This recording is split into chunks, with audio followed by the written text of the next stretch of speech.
Ted Bundy, Jeffrey Dahmer, Richard Ramirez, Charles Manson, Patrick Bateman, Neil Armstrong, Cody Rhodes.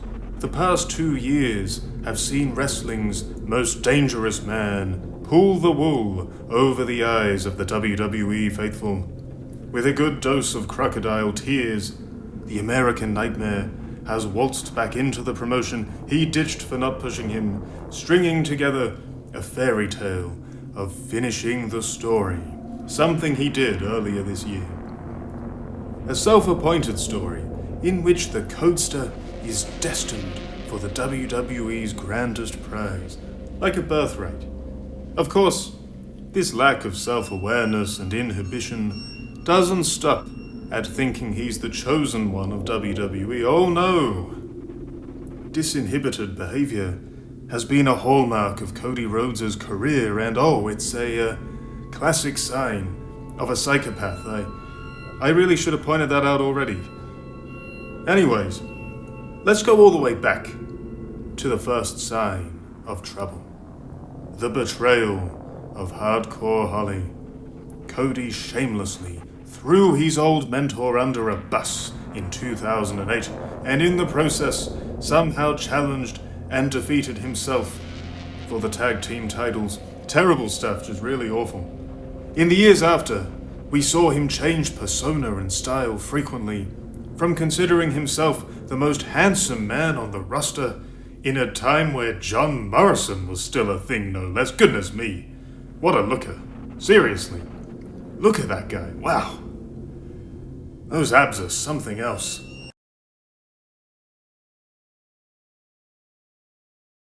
I'm not gay. I'm not gay. It was a joke, guys. Come on. I'm not gay. To growing a mustache and terrorizing his own buddy in Damien Sandow just because Sandow won the Money in the Bank briefcase and Cody didn't. To randomly, just very randomly becoming a cardboard copy of his brother. Cody Rhodes is flighty and does not think long-term, frequently failing to commit to allies and growing bored of his own nature, seeking out change-ups and shifts, regardless of the potential consequences. And we see this time and again as he helps to form a whole damn promotion beyond WWE, claims he can never go back, and then, goes back. All because the AEW fans disagreed with his rather fascinatingly self-important belief that he'd somehow ended racism. Not just that though. The whole Codyverse in general was just not good.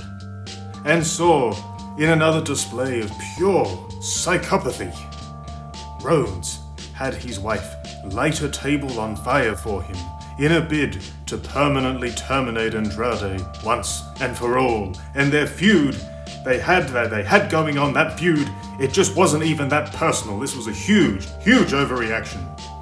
Now granted, it did backfire, and Rhodes had a back like the English patient for a little while afterward, but still, who does this guy think he is? Cactus Jack?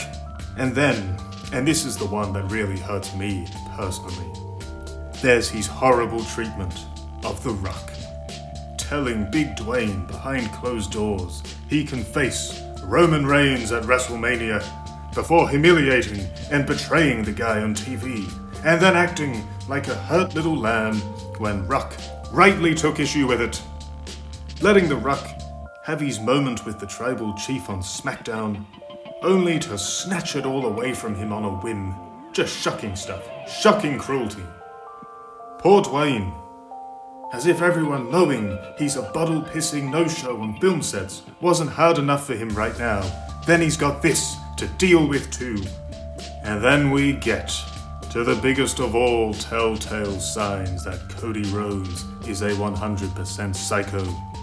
He's relentless, manipulating. Let's go back to Double or Nothing 2019, back when AEW felt like something that people would actually give a shit about. Cody, no Rhodes at the time, versus Dustin Rhodes.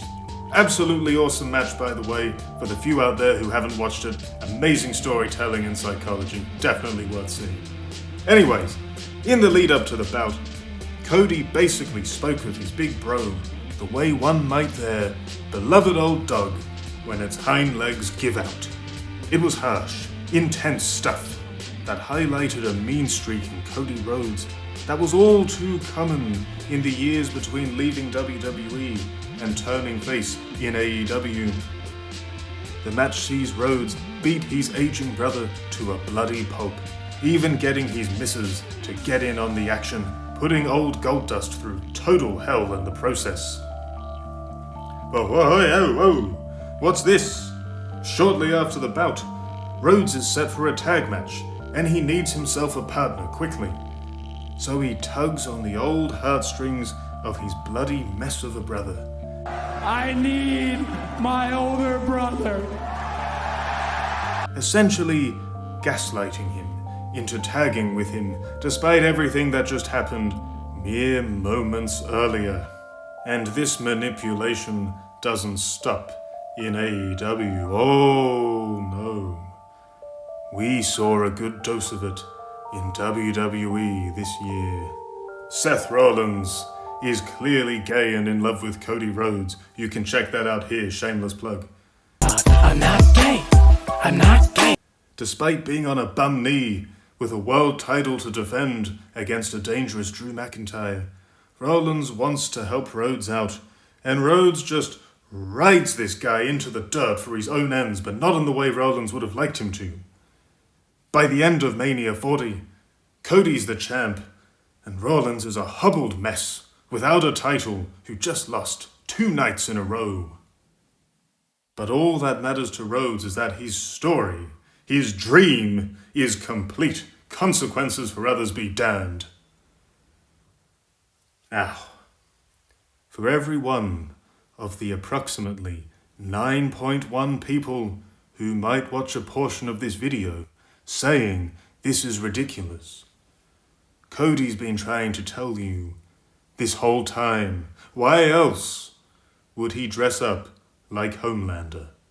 For now, he leads the public on, tricking so many into thinking he's a hero. But that mask will slip, and the face of true evil will reveal itself.